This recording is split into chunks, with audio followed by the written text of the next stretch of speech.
দেখো, এই ফ্রি ফায়ারটা সামান্য একটা গেম হলেও এটা যে অনেক মানুষের জীবন পরিবর্তন করে দিয়েছে, আবার অনেক মানুষের জীবন যে ধ্বংস করে দিয়েছে এটা আমাদের সকলেরই জানা। তবে সামান্য এই গেমটা যে গোটা একটা পরিবারকে আবার নতুন করে জীবন দান করবে এটা আসলে সকলের অজানা ছিল। হ্যাঁ বন্ধুরা, আজকের গল্পটি এমনই একটা পরিবারকে নিয়ে যারা এই ফ্রি ফায়ার গেমটাকে একেবারেই সহ্য করতে পারতো না, বরং তাদের সন্তান যখন এই গেমটা খেলতো তারা আরো উল্টো বকাবকি করতো। আর ভাগ্যের কি অপূর্ব লীলা খেলা, দেখো সেই গেমটা আজকে গোটা পরিবারটাকে বাঁচিয়ে রেখেছে। আর এখন তার বাবা মাও উৎসাহ দেয় তাদের সন্তানকে যে ফ্রি ফায়ার খেলো। এই জন্যই চলো জেনে আসি আসলে কি এমন ঘটেছিল ওই পরিবারটার সাথে। তো বেশি ব্যাকপ্যাক না করে ছোট্ট একটা ইন্ট্রো দিয়ে আজকের ভিডিও শুরু করা যায়। তো আজকের গল্পটা শুরু হতে চলেছে ছোট্ট একটা গ্রামের ছোট্ট একটা পরিবারকে নিয়ে। বাবা মা এবং তাদের দুই সন্তান অর্থাৎ দুই ভাই, ছোট্ট একটা পরিবার, খুব সুন্দরভাবে তাদের জীবনযাত্রা চলে যাচ্ছিল। বড় ভাই একটা কোম্পানিতে লেবারের চাকরি করে, বাবা কৃষি কাজ করে, আর তাদের ছোট সন্তান অর্থাৎ ছোট ছেলে কিন্তু ক্লাস 8-এ পড়াশোনা করে। দারিদ্রতার বেড়াজালে আটকে পড়া পরিবারকে সাপোর্ট দেওয়ার জন্য তাদের বড় ভাইকে খুব অল্প বয়সে কাজে চলে যেতে হয়েছে। এই জন্য বড় ভাইয়ের পড়াশোনাটা ঠিকমতো হয়ে ওঠেনি। তবে বাবা মার একটাই স্বপ্ন ছিল যে তাদের ছোট সন্তান অর্থাৎ ছোট ছেলে যাতে উচ্চশিক্ষায় শিক্ষিত হয়। এই জন্য বাবা কৃষিকাজ করলেও সারাদিন মাঠে তুমুল কষ্ট করে এসে বাসায় যখন এসে দেখতো তাদের ছোট সন্তান পড়াশোনা করতেছে, সমস্ত কষ্ট এক চান্সে দূর হয়ে যেত। আর তাদের ছোট সন্তান পরিবারে অভাব দেখতে দেখতে বড় হচ্ছে, তো তাই সে একটা সময় ঠিক করেই ফেলে যে তাকে অনেক বড় হতে হবে, লেখাপড়া করে অনেক বড় মানুষের মতো মানুষ হতে হবে। আর ঠিক এমনটাই হতে থাকে। তাদের ছোট ছেলে খুব ভালো রেজাল্টও করতে থাকে, প্রত্যেক ক্লাসে টপ হতেও থাকে। তবে তার একটা বদ অভ্যাস ছিল, সেটা হচ্ছে ফ্রি ফায়ার গেম খেলা। করোনা চলার সময় যখন তার স্কুল বন্ধ হয়ে যায় তখন তার বাবা এবং বড় ভাইয়ের জমানো কিছু টাকা দিয়ে তাকে একটা ফোন কিনে দেওয়া হয় অনলাইনে ক্লাস করার জন্য।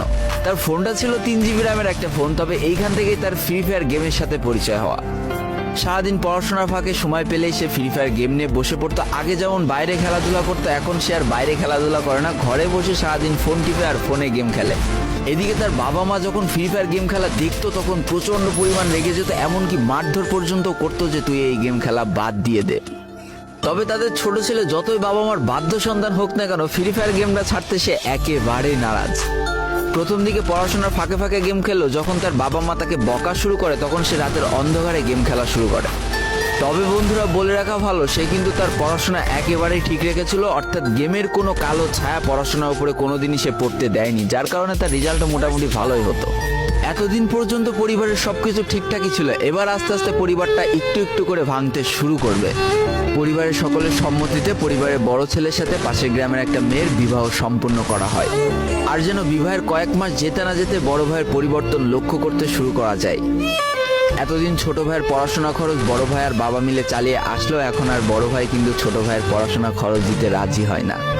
তবে তাতেও খুব একটা ফারাক পড়ে না, কারণ তাদের বাবা এখনো শক্তভাবে তাদের পরিবারটাকে ধরে রেখেছে, অর্থাৎ বাবা কিন্তু কৃষিকাজ করে তাদের পরিবারটা খুব সুন্দরভাবে চালিয়ে নিচ্ছিল। তবে বলে রাখা ভালো, হাতের 5টা আঙুল যেমন এক হয় না, পরিবারের প্রত্যেকটা সন্তানের মন মানসিকতাও কিন্তু এক হয় না। কিছুদিন পর বড় ভাই পুরোপুরি আলাদা হয়ে যায়, তার বউকে নিয়ে নতুন করে সংসার তৈরি করে।